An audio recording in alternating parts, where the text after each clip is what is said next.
This is what I wanted to build when I so-called grew up.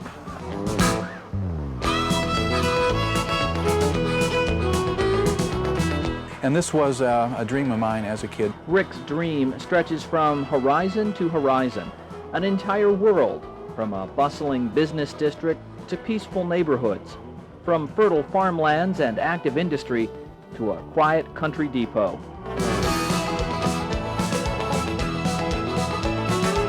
And through the dream rolls the trains. I more wanted to see the trains run, so I built 6 separate loops of track around the room so I can run up to 6 trains at the same time. Rumbling freight lines, passenger cars gliding from town to town, the unmistakable sound of a calliope.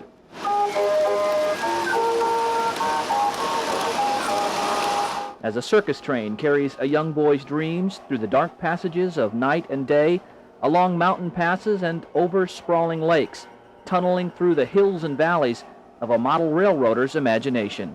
This is about 10 years worth of work off and on. It's one of those things where you get all fired up and you work on it for, say, a 3 to 6 month time span, and you get burned out somewhat, and then it sits for 3 to 6 months more, and you get fired up again and start work on it. The room above Rick's champagne garage is testament to what can be accomplished a few months at a time, with a little imagination, some plywood, and a lot of plaster. I have pretty much run out of space. And once you build a thing like this, you always wish that you had 5 feet more here and 8 feet more there.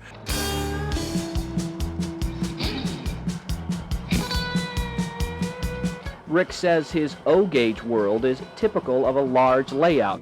Although no two are alike, beyond the basic tracks and transformers, each modeler tries to mold his own version of a perfect tiny tracked town. I don't know if we're all trying to recapture our childhood or what.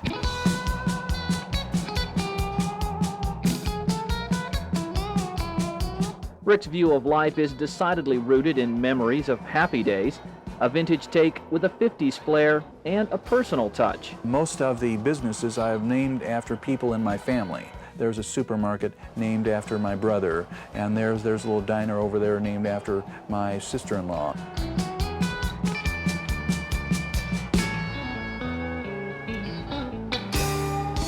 The images of town and townfolk, mirroring the era when many of these cars first took to the tracks. This milk car, which is one of the most popular cars Lionel ever made. They sold, I'm sure, tens of thousands of these in the 50s and 60s. This one was made only 1 year in the 50s. What's really nice is most of this stuff is really well made. The unique vintage nature of the cars and accessories also makes them almost invaluable to serious collectors. Rick never intended his trains to be an investment, but as the years have passed, prices have skyrocketed. Some of the top model train sets in O-gauge are like $1,200 for the set. Here's what you wear when you're really into this, see? But it's not the money that keeps him puttering along the tracks. Rick and the millions of other aficionados do it for the love of the trains and the dreams of that next project. There's always that pipe dream in the back of your head that you would buy like a small building and have this enormous, enormous train set.